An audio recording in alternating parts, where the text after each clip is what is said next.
ॐ तच्छंयोरवृणीमहे गातुं यज्ञाय गातुं यज्ञपतये दैवी स्वस्तिरस्तु नः स्वस्तिर्मानुषेभ्यः ऊर्ध्वं जगतो भेषजम् षण्णो अस्तु द्विपदे पञ्चतुष्पदे ॐ शान्तः शान्तिः शान्तिः हरिः ॐ श्रीगुरुभ्यो नमः हरिः ॐ Universal prayer. O hidden light, vibrant in every atom. O hidden light, shining in every creature. O hidden love, embracing all in oneness. May each who feels himself as one with thee know he is also one with every other. Om Shanti Shanti Shanti.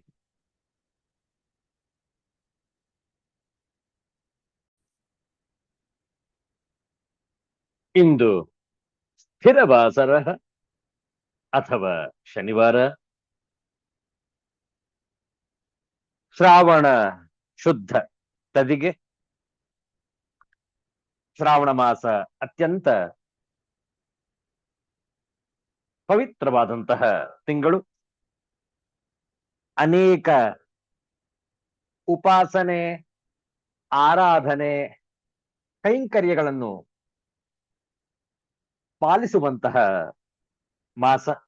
ಇಂತಹ ಶ್ರೇಷ್ಠವಾದ ಶ್ರಾವಣ ಮಾಸದ ತದಿಗೆ ಶನಿವಾರದ ಮುಸ್ಸಂಜೆಯಲ್ಲಿ ರಂಗನಾಥಾಷ್ಟಕಂ ಇದರ ಪಾರಾಯಣ ಶ್ರದ್ಧೆಯಿಂದ ಆಲಿಸುವಂತವರಾಗಿ ಶ್ರೀ ರಂಗನಾಥಾಷ್ಟಕಂ.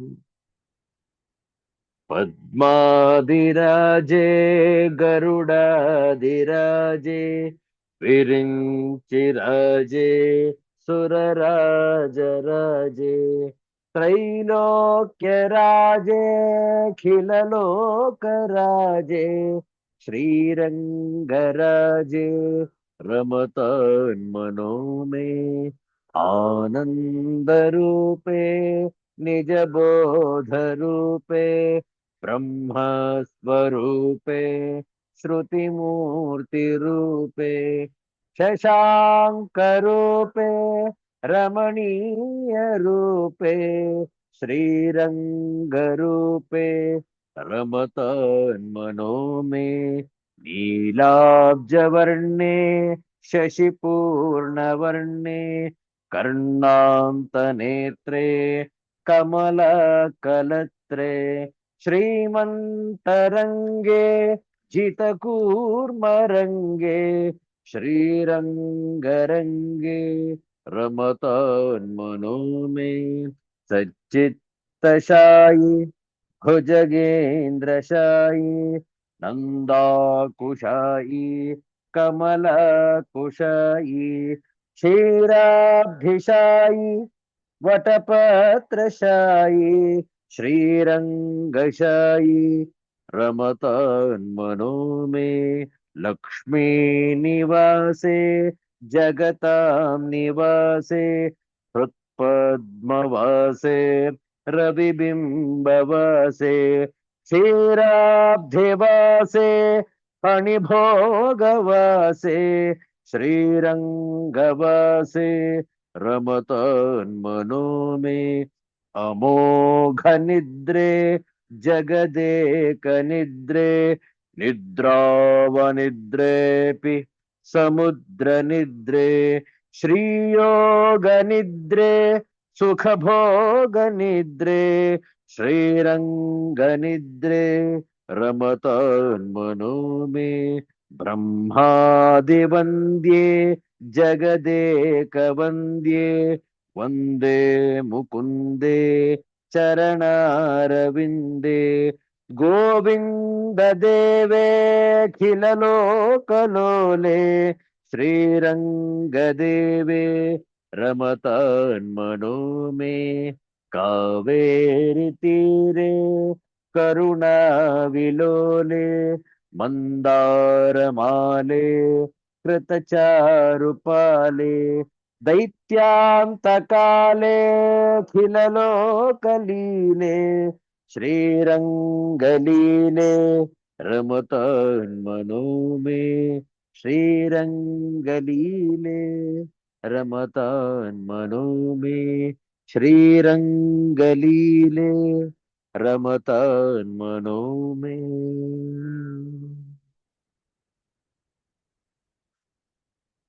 ಎರಡು ನಿಮಿಷಗಳ ಕಾಲ ನಾಮ ಜಪ ಹೇಳಿಕೊಟ್ಟ ನಂತರ ಪುನರಾವರ್ತನೆ ಅಷ್ಟಾಕ್ಷರಿ ಮಂತ್ರದ ಜಪ. ಓಂ ನಮೋ ನಾರಾಯಣಾಯ.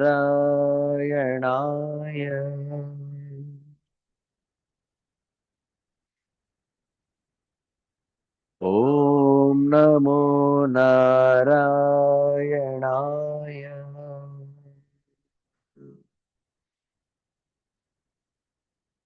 ಓಂ ನಮೋ ನಾರಾಯಣಾಯ.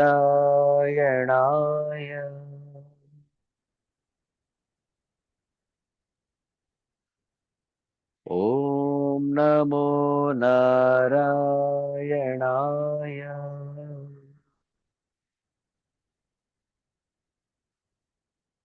ಓಂ ನಮೋ ನಾರಾಯಣಾಯ.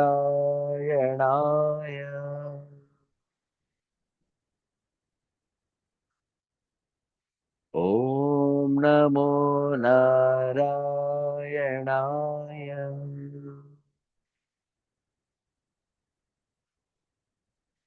ಓಂ ನಮೋ ನಾರಾಯಣಾಯ.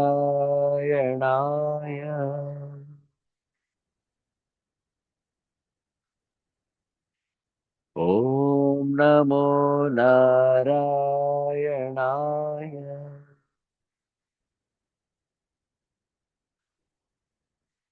ಓಂ ನಮೋ ನಾರಾಯಣಾಯ.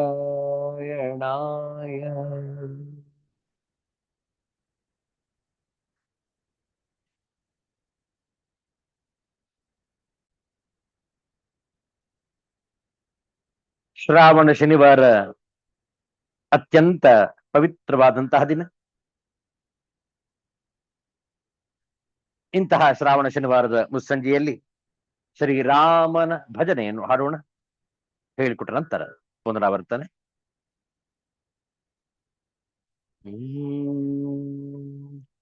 ಜಯ ರಘುನಂದನ ಜಯ ಜಯ ರಾಮ.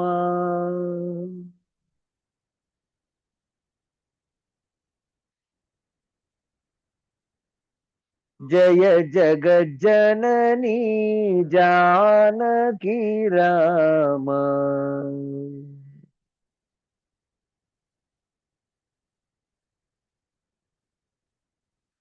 ನವ ನವ ಕೋಮಲ ಮೇಘ ಶ್ಯಾಮ.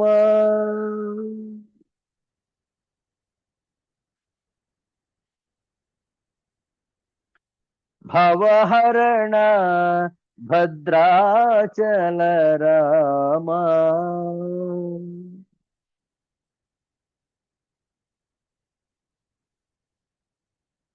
ಭಯಹರಣ ಭದ್ರಾಚಲ ರಾಮ.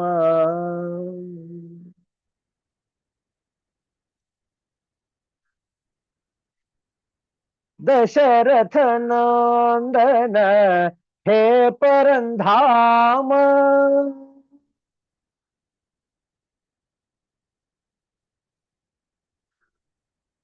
ದಶಮುಖ ಮರ್ದನ ಶ್ರೀ ರಘುರಾಮ.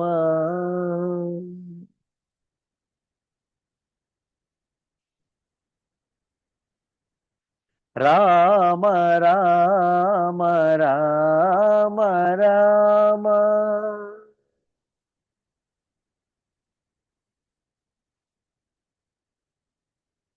ರಾಮ ರಾಮ ರಾಮ ರಾಮ.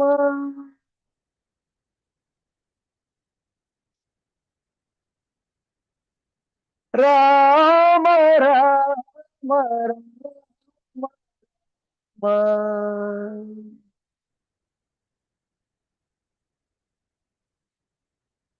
राम राम राम राम।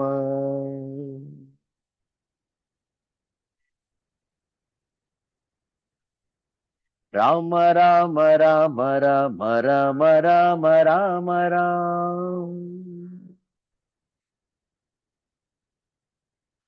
राम राम राम राम राम राम राम।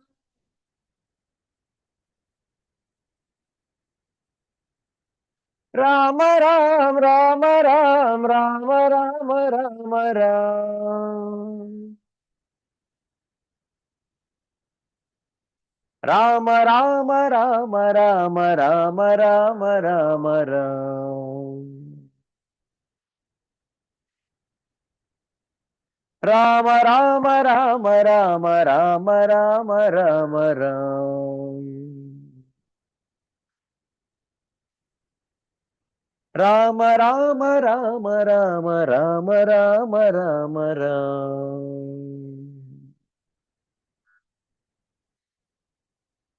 जय रघुनंदन जय जय राम।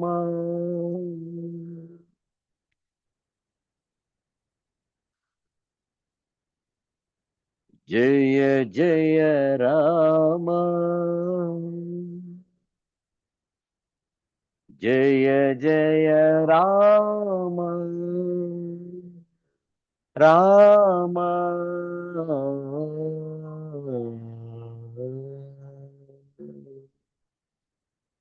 अयोध्यापते श्री रामचंद्र महाराज की जय।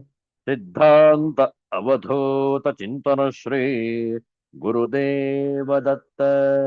जय जय रघुवीर समर्थ श्री सद्गुरुनाथ महाराज की जय। हर हर नमः पार्वती पतये। हर हर महादेव शंभो।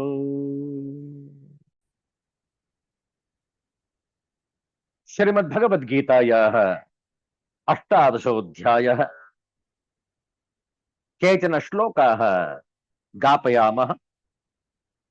अहं गापयामि, भवन्तः अनुगायन्तु। ॐ श्री परमात्मने नमः।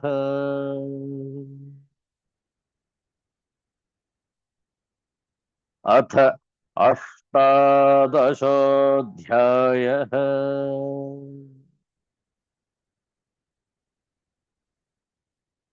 मोक्षसंन्यासयोगः।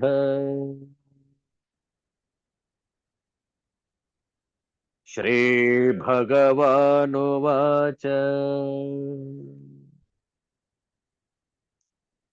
निश्चयं शृणु मे तत्र त्यागे भरतसत्तम। त्यागो हि पुरुषो व्याघ्र त्रिविधः सम्प्रकीर्तितः।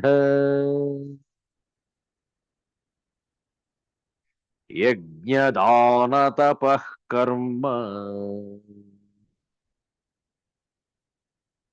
न त्याज्यं कार्यमेव तत्। यज्ञोदानं तपश्चैव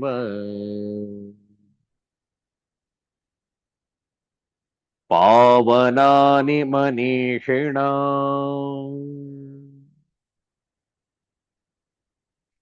एतान्यपि तु कर्माणि सङ्गं त्यक्त्वा फलानि च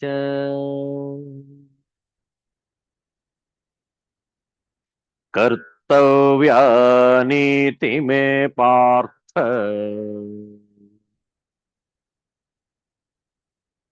ನಿಶ್ಚಿತಂ ಮತಮುತ್ತಮಂ ನಿಯತಸ್ಯ ತು ಸನ್ಯಾಸಃ ಕರ್ಮಣೋ ನೋಪಪದ್ಯತೆ ಮೋಹಾತ್ ತಸ್ಯ ಪರಿತ್ಯಾಗಃ ತಾಮಸಃ ಪರಿಕೀರ್ತಿತಃ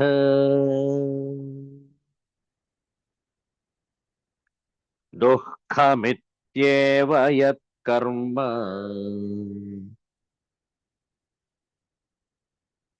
ಕಾಯ ಕ್ಲೇಶ ಭಯಾತ್ ತ್ಯಜೇತ್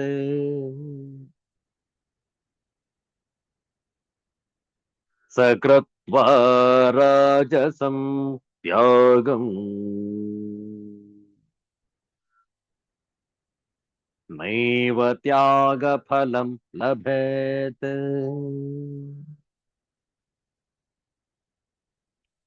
ಓಂ ಶಾಂತಿ ಶಾಂತಿ ಶಾಂತಿ ಹರಿಃ ಓಂ ಶ್ರೀ ಗುರುಭ್ಯೋ ನಮಃ ಹರಿಃ ಓಂ.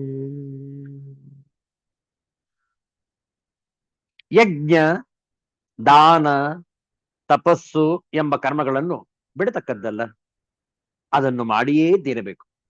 ಏಕೆಂದರೆ ಸಾಧಕರಿಗೆ ಯಜ್ಞ ದಾನ ತಪಸ್ಸು ಎಂಬ ಕರ್ಮಗಳು ಪಾವನವಾಗಿರುತ್ತವೆ. ಇವು ಸಾಧಕರ ಚಿತ್ತವನ್ನು ಶುದ್ಧಿ ಮಾಡುತ್ತವೆ. ಎಲೈ ಪಾರ್ಥ, ಆದರೆ ಈ ಕರ್ಮಗಳನ್ನು ಕೂಡ ಸಂಘವನ್ನು ಮತ್ತು ಫಲಾಪೇಕ್ಷೆಯನ್ನು ಬಿಟ್ಟು ಮಾಡತಕ್ಕದ್ದೆಂದು ನನ್ನ ನಿಶ್ಚಯವಾದ ಮತವು. ನಿತ್ಯ ಕರ್ಮವನ್ನು ಬಿಡತಕ್ಕದ್ದಲ್ಲ, ಅವಿವೇಕದಿಂದ ಅದನ್ನು ಬಿಡುವುದು ತಾಮಸ ತ್ಯಾಗವೆನಿಸುವುದು. ದುಃಖ ರೂಪವಾಗಿದೆ ಎಂಬ ಕಾರಣದಿಂದ ಶರೀರಕ್ಕೆ ಕ್ಲೇಶವಾಗುವುದೆಂದು ಅಂಜಿ ಕರ್ಮವನ್ನು ಬಿಡುವುದಾದರೆ ಅದು ರಾಜಸ ತ್ಯಾಗವೆನಿಸುವುದು. ಅವನಿಗೆ ತ್ಯಾಗದ ಫಲವು ಲಭಿಸದು. ಹೀಗೆ ತ್ಯಾಗದ ವಿವಿಧ ಆಯಾಮಗಳನ್ನು ಯೋಗಾಚಾರ್ಯರು ತಿಳಿಸಿಕೊಡ್ತಾ ಇದ್ದಾರೆ. ಈಗ ಸಾತ್ವಿಕ ತ್ಯಾಗ ಎಂಥದ್ದು, ಅದನ್ನು ನಾವು ಹೇಗೆ ಆಚರಣೆಗೆ ತರುವಂಥದ್ದು ಎಂಬುದನ್ನು ವಿಚಾರ ಮಾಡೋಣ. ನೋಡಿ, 9ನೆಯ ಶ್ಲೋಕ ಪುನರಾವರ್ತನೆ ಮಾಡಿ. ಶ್ರೀ ಭಗವಾನುವಾಚ ಕಾರ್ಯಮಿತ್ಯೇವ ಯತ್ ಕರ್ಮ ನಿಯತಂ ಕ್ರಿಯತೆ ಅರ್ಜುನ ಸಂಗಂ ತ್ಯಕ್ತ್ವಾ ಫಲಂ ಚೈವ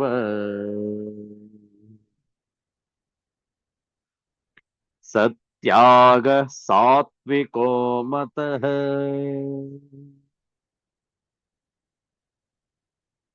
ಕಾರ್ಯಮಿತ್ಯೇವ ಯತ್ ಕರ್ಮ ನಿಯತಂ ಕ್ರಿಯತೆ ಅರ್ಜುನ ಸಂಗಂ ತ್ಯಕ್ತ್ವಾ ಫಲಂ ಚೈವ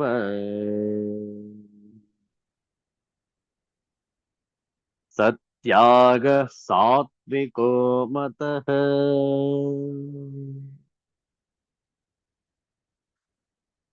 ಅತ್ಯಂತ ಸುಂದರವಾದಂತಹ ಆಚರಣೆಗೆ ತರುವಂತಹ ತ್ಯಾಗ ಸಾತ್ವಿಕ ತ್ಯಾಗ. ತಾಮಸ ರಾಜಸ ತ್ಯಾಗಗಳನ್ನು ವರ್ಜಿಸುವಂಥದ್ದು. ಸಾತ್ವಿಕ ರೂಪವಾದಂತಹ ತ್ಯಾಗವನ್ನು ನಾವು ಅನುಸರಿಸತಕ್ಕದ್ದು. ಎಲೆ ಅರ್ಜುನ, ಇದನ್ನು ಮಾಡತಕ್ಕದ್ದು ಎಂಬ ಶುದ್ಧ ಭಾವನೆಯಿಂದ ಸಂಘವನ್ನು ಫಲವನ್ನು ಬಿಟ್ಟು ನಿತ್ಯ ಕರ್ಮವನ್ನು ಮಾಡುವುದಾದರೆ ಆ ತ್ಯಾಗವು ಸಾತ್ವಿಕವೆನಿಸುವುದು. ಇವರು ನಮ್ಮ ಸನಾತನ ಹಿಂದೂ ಧರ್ಮದ ಪರಂಪರೆಗೆ ಒಳಪಟ್ಟವರು ಅತ್ಯಂತ ಶ್ರದ್ಧೆಯಿಂದ ತಮ್ಮ ನಿತ್ಯ ಕರ್ಮಗಳನ್ನು ಮಾಡುತ್ತಿದ್ದಾರೆ. ಎಂದಿಗೂ ಕೂಡ ಇದರಲ್ಲಿ ರಾಜಿಯಾಗುವುದಿಲ್ಲ. ಅಂತಹ ಶ್ರೇಷ್ಠವಾದ ಆಚರಣೆ ಉಳ್ಳವರು ಸಾತ್ವಿಕ ತ್ಯಾಗವನ್ನು ನಡೆಸುತ್ತಿರುವರು. ಎಂಥದ್ದು ಆ ಸಾತ್ವಿಕ ತ್ಯಾಗ ನೋಡಿ.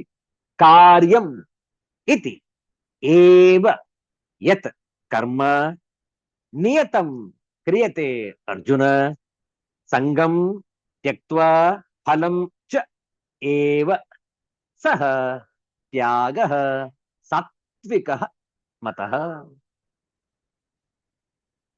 ಅರ್ಜುನ, ಎಲೆ ಅರ್ಜುನ, ಕಾರ್ಯಂ ಇತಿ ಏವ, ಕರ್ಮ ಮಾಡುವುದು ಕರ್ತವ್ಯ ಎಂದು ತಿಳಿದುಕೊಂಡೇ ನಿಯತಂ, ಶಾಸ್ತ್ರೋಕ್ತವಾಗಿ ನಿಯಮಿಸಲ್ಪಟ್ಟ ಯತ್ ಕರ್ಮ, ಯಾವ ಕರ್ತವ್ಯ ಕರ್ಮವು, ಸಂಗಂಚ ಫಲಂ ತ್ಯಕ್ತ್ವಾ, ಆಸಕ್ತಿಯನ್ನು ಮತ್ತು ಫಲವನ್ನು ತ್ಯಜಿಸಿ ಕ್ರಿಯತೆ ಮಾಡಲ್ಪಡುವುದೋ, ಸಹ ಏವ ಸಾತ್ವಿಕ ತ್ಯಾಗ ಮತಃ, ಅದೇ ಸಾತ್ವಿಕವಾದ ತ್ಯಾಗವೆಂದು ಅಭಿಪ್ರಾಯ ಪಡಲಾಗಿದೆ. ಎಲೆ ಅರ್ಜುನ, ಕರ್ಮ ಮಾಡುವುದು ಕರ್ತವ್ಯವೆಂದು ತಿಳಿದುಕೊಂಡು ಶಾಸ್ತ್ರೋಕ್ತವಾಗಿ ನಿಯಮಿಸಲ್ಪಟ್ಟ ಯಾವ ಕರ್ತವ್ಯ ಕರ್ಮವು ಆಸಕ್ತಿ ಮತ್ತು ಫಲವನ್ನು ತ್ಯಜಿಸಿ ಮಾಡಲ್ಪಡುವುದೋ ಅದೇ ಸಾತ್ವಿಕವಾದ ತ್ಯಾಗವೆಂದು ಅಭಿಪ್ರಾಯ ಪಡಲಾಗಿದೆ. ಅರ್ಥಾತ್ ಕರ್ತವ್ಯ ಕರ್ಮಗಳನ್ನು ಸ್ವರೂಪತಃ ತ್ಯಜಿಸದೆ ಅವುಗಳಲ್ಲಿನ ಆಸಕ್ತಿ ಮತ್ತು ಫಲದ ತ್ಯಾಗವೇ ಸಾತ್ವಿಕ ತ್ಯಾಗವೆಂದು ಭಾವಿಸಲಾಗಿದೆ. ನೋಡಿ ಎಷ್ಟು ಸುಂದರವಾಗಿದೆ. ಹೇ ಅರ್ಜುನ, ಶಾಸ್ತ್ರಗಳಲ್ಲಿ ಅವಶ್ಯಕ ಕರ್ತವ್ಯವೆಂದು ಹೇಳಿರುವ ತನ್ನ ವರ್ಣ, ಆಶ್ರಮ, ಸ್ವಭಾವ, ಪರಿಸ್ಥಿತಿಗಳಿಗೆ, ವರ್ಣ ಅಂದ್ರೆ ಯಾವುದು? ಚಾತುರ್ವರ್ಣ್ಯಂ, 4 ವರ್ಣಗಳು, ಬ್ರಾಹ್ಮಣ, ಕ್ಷತ್ರಿಯ, ವೈಶ್ಯ, ಶೂದ್ರ. ಆಶ್ರಮಗಳು ಯಾವ್ಯಾವುದು? ಬ್ರಹ್ಮಚರ್ಯ, ಗೃಹಸ್ಥ, ವಾನಪ್ರಸ್ಥ, ಸನ್ಯಾಸ. ಹಾಗೆ ಅವರವರ ಸ್ವಭಾವ, ಅವರವರ ಪರಿಸ್ಥಿತಿಗಳಿಗೆ ನಿಯತವಾದ ಕರ್ಮಗಳನ್ನು ಮಾಡಲೇಬೇಕಾದ ಕರ್ತವ್ಯ ಎಂದು ತಿಳಿದು ಕರ್ತವ್ಯ ಭಾವದಿಂದ ಮಾಡುತ್ತಾ ಆ ಕರ್ಮಗಳಲ್ಲಿ ಆಸಕ್ತಿ ಮತ್ತು ಫಲೇಚ್ಛೆ, ಅಹಂತೆಗಳನ್ನು ತ್ಯಾಗ ಮಾಡುವುದು ಸಾತ್ವಿಕ ತ್ಯಾಗವಾಗಿದೆ. ಸಾತ್ವಿಕ ತ್ಯಾಗವೆಂದರೆ ಫಲದ ಸಂಘದ ತ್ಯಾಗವೇ ಹೊರತು ಕರ್ಮತ್ಯಾಗವಲ್ಲ. ಸಾತ್ವಿಕನಿಗೆ ಕರ್ಮಗಳನ್ನು ಬಿಡಲು ಮನಸ್ಸೇ ಬರುವುದೇ ಇಲ್ಲ. ಅವನು ನಿಯತ ಕರ್ಮಗಳನ್ನು ಮಾಡುವುದು ತನ್ನ ಕರ್ತವ್ಯವೆಂದು ತಿಳಿದಿರುತ್ತಾನೆ. ದೇಹ ಶ್ರಮವನ್ನು ಲಕ್ಷಿಸದೆ, ಕಷ್ಟಗಳಿಗೆ ಹೆದರದೆ, ಬಂದದ್ದೆಲ್ಲ ಬರಲಿ, ಗೋವಿಂದನ ದಯವೊಂದಿರಲಿ ಎಂಬ ಭಾವದಿಂದ ನಿಯತ ಕರ್ಮಗಳನ್ನು ಮಾಡುತ್ತಿರುತ್ತಾನೆ. ತಾನು ಮಾಡುವ ಕರ್ಮಗಳ ಫಲರೂಪವಾಗಿ ಏನೇ ಒದಗಿ ಬಂದರೂ ಅದನ್ನು ಭಗವಂತನ ಪ್ರಸಾದವೆಂದು ಸ್ವೀಕರಿಸುತ್ತಾನೆ. ತಾಮಸ ತ್ಯಾಗಿಯ ಹಾಗೆ ಮೌಢ್ಯದಿಂದ ಅಥವಾ ರಾಜಸ ತ್ಯಾಗಿಯ ಹಾಗೆ ಸ್ವಾರ್ಥ ಬುದ್ಧಿಯಿಂದ ಕರ್ತವ್ಯ ಕರ್ಮಗಳನ್ನು ತ್ಯಾಗ ಮಾಡುವುದು ಅಧರ್ಮ ಎಂದು ತಿಳಿದಿರುತ್ತಾನೆ. ನೋಡಿ, ಕರ್ಮಗಳನ್ನು ಬಿಡುವಂಥದ್ದು ತ್ಯಾಗ ಅಲ್ಲ. ಆ ಕರ್ಮಗಳಲ್ಲಿ ಫಲೇಚ್ಛೆ ಮತ್ತು ಆಸಕ್ತಿಯನ್ನು ಬಿಡುವುದೇ सात्विक त्याग। हे अर्जुन, जब मनुष्य नियत कर्तव्य को करणीय मानकर करता है और समस्त भौतिक संगति तथा फल की आसक्ति को त्याग देता है तो उसका त्याग सात्विक कहलाता है। But he who performs his prescribed duty only because it ought to be done and renounces all attachment to the fruit, his renunciation is of the nature of goodness. O Arjuna, नियत कर्म इसी मनोभाव से किया जाना चाहिए। मनुष्य को फल के प्रति अनासक्त होकर कर्म करना चाहिए। उसे कर्म के गुणों से विलग्न हो जाना चाहिए। जो व्यक्ति कृष्ण भावनामृत में रहकर कारखाने में कार्य करता है, वह न तो कारखाने के कार्यों से अपने को जोड़ता है, नहीं कारखाने के श्रमिकों से। वह तो मात्र कृष्ण के लिए कार्य करता है और जब वह इसका फल कृष्ण को अर्पण कर देता है तो वह दिव्य स्तर पर कार्य करता है। यही सात्विक त्याग कहलाता है. ಇಂತಹ ಉತ್ಕೃಷ್ಟವಾದಂತಹ ಚಿಂತನೆ ನೋಡಿ. ಇಂತಹ ಒಂದು ಸಾತ್ವಿಕ ತ್ಯಾಗವನ್ನು ನಾವೆಲ್ಲರೂ ಕೂಡ ಅಳವಡಿಸಿಕೊಳ್ಳತಕ್ಕದ್ದು. ನೋಡುವ 9ನೇ ಶ್ಲೋಕದ ಶಾಂಕರ ಭಾಷ್ಯ. ಹಾಗಾದರೆ ಕಃ ಪುನಃ ಸಾತ್ವಿಕ ತ್ಯಾಗ ಇತಿ. ಆಹಾ, ಸಾತ್ವಿಕ ತ್ಯಾಗವೆಂಬುದಾದರೂ ಯಾವುದು ಎಂದರೆ ಹೇಳುತ್ತಾನೆ, ಕಾರ್ಯಮಿತ್ಯೇವ ಯತ್ಕರ್ಮ ನೇತಂ ಕ್ರಿಯತೆ ಅರ್ಜುನ ಸಂಗಂ ತ್ಯಕ್ತ್ವಾ ಫಲಂ ಚೈವ ಸತ್ಯಾಗ ಸಾತ್ವಿಕೋ ಮತಃ. ಅರ್ಜುನನೇ, ಯಾವ ನಿತ್ಯ ಕರ್ಮವೂ ಕಾರ್ಯವೂ ಎಂದೇ ಸಂಘವನ್ನು ಫಲವನ್ನು ಬಿಟ್ಟು ಮಾಡಲ್ಪಡುತ್ತದೆಯೋ ಆ ತ್ಯಾಗವು ಸಾತ್ವಿಕವೆನಿಸುವುದು.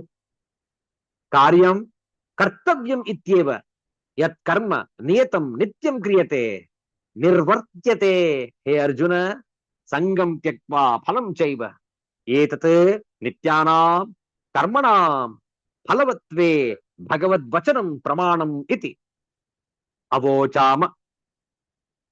ಕೃತಂ ಆತ್ಮಸಂಸ್ಕಾರಂ ಪ್ರತ್ಯವಾಯ ಪರಿಹಾರಂ ವಾ ಫಲಂ ಕರೋತಿ ಆತ್ಮನಃ ಇತಿ ಕಲ್ಪಯತ್ಯೇವ ಅಜ್ಞಃ ತತ್ರ ತಾಂ ಅಪಿ ಕಲ್ಪನಾಂ ನಿವಾರಯತಿ ಫಲಂ ತ್ಯಕ್ತ್ವಾ ಇತ್ಯನೇನ. ಅತಃ ಸಾಧೂಕ್ತಂ ಸಂಗಂ ತ್ಯಕ್ತ್ವಾ ಫಲಂಚ ಇತಿ. ಸ ತ್ಯಾಗಃ ನಿತ್ಯಕರ್ಮಸು ಸಂಗಫಲ ಪರಿತ್ಯಾಗಃ ಸಾತ್ವಿಕಃ ಸತ್ವನಿರ್ವೃತಃ ಮತಃ ಅಭಿಪ್ರೇತಃ. ಅತ್ಯಂತ ಸ್ಪಷ್ಟವಾದಂತಹ ಭಾಷ್ಯ ಶ್ರೀಮದ್ ಭಗವತ್ಪಾದಾಚಾರ್ಯರು ಸುಂದರವಾಗಿ ವಿವರಿಸಿದ್ದಾರೆ. ಈ ಶಾಂಕರ ಭಾಷ್ಯದ ಭಾವಾರ್ಥವನ್ನು ನಾಳೆ ದಿವಸ ಆದಿತ್ಯವಾಸರ ತಿಳಿದುಕೊಳ್ಳೋಣ. ಒಂದು ಮುಕ್ತಕದ ವಿಚಾರವನ್ನು ಮಾಡಿ ಇಂದಿನ ಸತ್ಸಂಗವನ್ನು ಸಂಪನ್ನಗೊಳಿಸೋಣ. ನೋಡಿ, ಮುಕ್ತಕ 636.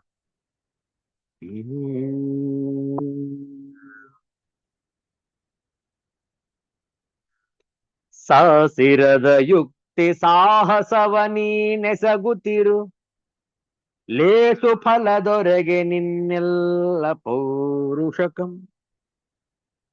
ಶೇಷ ನಿನಗುಳಿವುದೆಂತಾದೊಡಂ ನೋವಿನಿತು ಸೈಸದನು ನೀನಳದೆ ಮಂಕುತಿಮ್ಮ ಸೈಸದನು ನೀನಳದೆ ಮಂಕುತಿಮ್ಮ ಮಂಕುತಿಮ್ಮ ಮಂಕುತಿಮ್ಮ. ನೀನೆಸಗುತ್ತಿರು, ನೀನು ನೀನ್ ಎಸಗುತ್ತ ಇರು.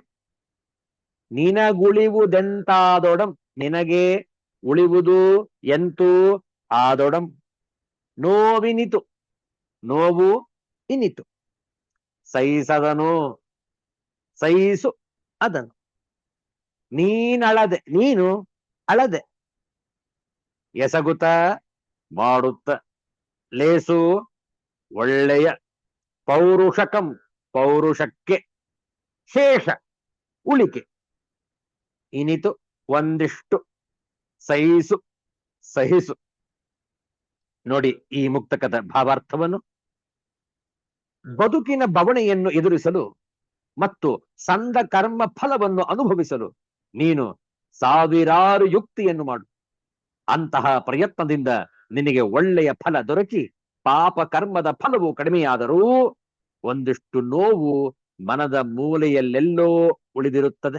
ಅದನ್ನು ಸಹಿಸಿಕೊಂಡು ಬಾಳು ಎಂದು ಪ್ರಸ್ತಾಪಿಸಿದ್ದಾರೆ ಮಾನ್ಯ ಗುಂಡಪ್ಪನವರು ಈ ಮುಕ್ತಕದಲ್ಲಿ.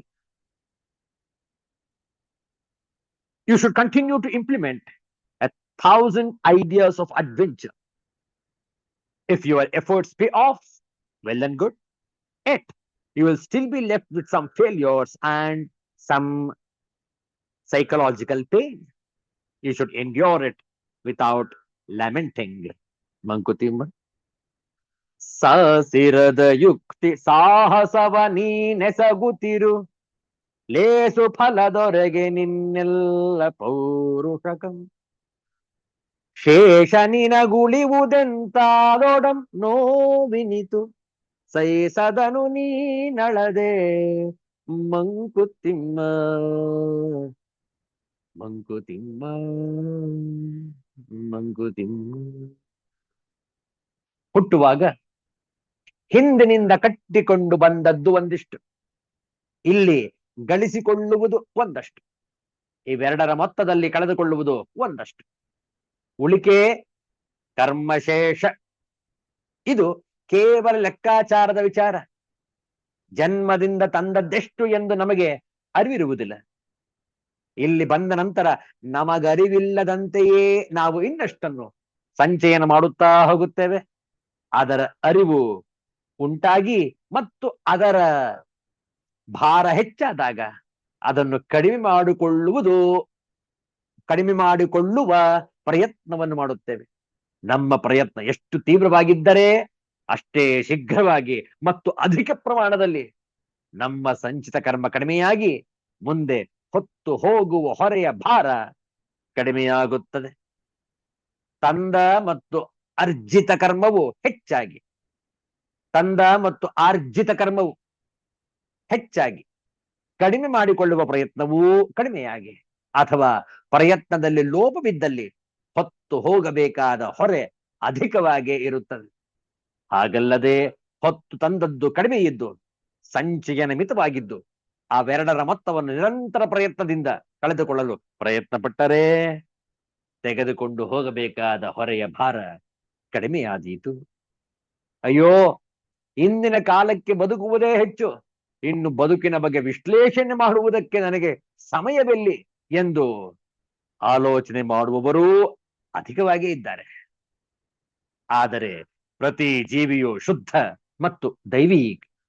ಆಕಾಶದಿಂದ ಧರೆಗೆ ಬಿದ್ದ ಪ್ರತಿ ನೀರಿನ ಹನಿಯು ತನ್ನ ಗಮ್ಯವಾದ ಸಾಗರವನ್ನು ಸೇರಲು ಹಾತೊರೆಯುವಂತೆ ಪ್ರತಿ ಜೀವಿಯು ತನ್ನ ಮೂಲವಾದ ಪರಮಾತ್ಮನನ್ನು ಸೇರಲು ಹಾತೊರೆಯುತ್ತಿರುತ್ತದೆ.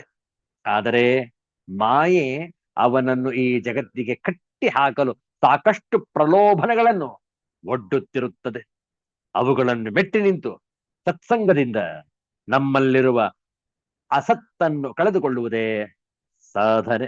ಅಂತಹ ಸಾಧನೆಯನ್ನು ಮಾಡಿದರೆ ಕರ್ಮದ ಹೊರೆಯನ್ನು ಕಡಿಮೆ ಮಾಡಿಕೊಳ್ಳಬಹುದು. ಎಷ್ಟು ಪ್ರಯತ್ನ ಪಟ್ಟರೂ ಮಾನ್ಯ ಗುಂಡಪ್ಪನವರು ಶೇಷ ನಿನಗುಳಿವುದೆಂತಾದೊಡಂ ನೋವೆನಿತು, ಕರ್ಮಶೇಷ ನಿನಗೆ ಉಳಿವುದೆಂತೂ ಆದೊಡಂ ನೋವೆನಿತು ಎಂದು ಹೇಳುವಂತೆ ಅಲ್ಪ ಸ್ವಲ್ಪ ಕರ್ಮಶೇಷ ಉಳಿದೀತು, ಅದನ್ನು ತಾಳ್ಮೆಯಿಂದ ಸಹಿಸಿಕೊಳ್ಳಬೇಕು ಎಂದು ನಮ್ಮ ಕರ್ಮಶೇಷ ಇಲ್ಲದಂತಾಗುತ್ತದೆಯೋ ಅಂದು ನಾವು ಬಂಧನಗಳಿಂದ ಮುಕ್ತರಾಗಬಹುದು. ಕರ್ಮದ ರಹಸ್ಯ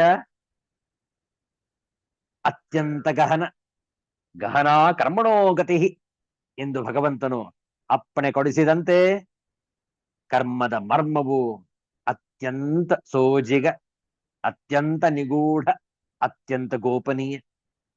ಆದ್ದರಿಂದ ಈ ಕರ್ಮಗಳನ್ನು, ಪ್ರಾರಬ್ಧ ಕರ್ಮವನ್ನು ನಾವು ಎದುರಿಸುತ್ತಾ ಯಾವ ಒಂದು ಸಂಚಿತ ಕರ್ಮಗಳನ್ನು ನಾವು ಈಗ ಖರ್ಚು ಮಾಡಿಕೊಳ್ಳುತ್ತಾ ಇದ್ದೇವೆ ಸಾತ್ವಿಕದ ಭಾವದಿಂದ, ಅದನ್ನು ಆದಷ್ಟು ಕಡಿಮೆ ಮಾಡಿಕೊಂಡು ಮತ್ತೆ ಆಗಾಮಿ ಕರ್ಮ, ಮುಂದೆ ಬರುವಂತಹ ಭವಿಷ್ಯದಲ್ಲಿ ಕರ್ಮಗಳನ್ನು ಶೇಖರಣೆ ಮಾಡಿಟ್ಟುಕೊಳ್ಳದೆ ಎಲ್ಲ ಕರ್ಮಶೇಷವನ್ನು ಇಲ್ಲೇ ಮುಗಿಸಿಕೊಳ್ಳಬೇಕು. ಅನುಭವಗಳಿಂದ ಪ್ರಾರಬ್ಧ ಕರ್ಮದ ಮೂಲಕ ಯಾವುದನ್ನು ಕೂಡ ತಪ್ಪಿಸಿಕೊಳ್ಳುವುದು ಬೇಡ, ತಪ್ಪಿಸಿಕೊಳ್ಳಲು ಸಾಧ್ಯವೂ ಇಲ್ಲ. ಆದ್ದರಿಂದ ಸಹನೆಯಿಂದ, ಸೈರಣೆಯಿಂದ ಅದನ್ನು ಸಹಿಸಿಕೊಂಡು ಜೀವನದ ಸಾರ್ಥಕ್ಯದ ಕಡೆಗೆ ನಮ್ಮ ಗುರಿ ಇರಲಿ. ಉಳಿದ ವಿಚಾರಗಳನ್ನು ನಾಳೆ ಆದಿತ್ಯವಾಸರ ಶ್ರಾವಣ ಶುದ್ಧ ಚತುರ್ಥಿ ಸಂಜೆ 7 ಗಂಟೆಗೆ ಭೇಟಿಯಾಗೋಣ. ಶಾಂತಿ ಮಂತ್ರ. ಓಂ ಸರ್ವೇ ಭವಂತು ಸುಖಿನಃ, ಸರ್ವೇ ಸಂತು ನಿರಾಮಯಾಃ, ಸರ್ವೇ ಭದ್ರಾಣಿ ಪಶ್ಯಂತು, ಮಾ ಕಶ್ಚಿತ್ ದುಃಖ ಭಾಗ್ ಭವೇತ್. ಓಂ ಶಾಂತಿ ಶಾಂತಿ ಶಾಂತಿ. ಹರಿ ಓಂ. ಶ್ರೀ ಗುರುಭ್ಯೋ ನಮಃ. ಹರಿ ಓಂ. ಮತ್ತೆ ಭೇಟಿಯಾಗೋಣ. ಎಲ್ಲರಿಗೂ ಒಳಿತಾಗಲಿ, ಎಲ್ಲರಿಗೂ ಶುಭವಾಗಲಿ. ಜೈ ಶ್ರೀ ಗುರುದೇವ ದತ್ತ.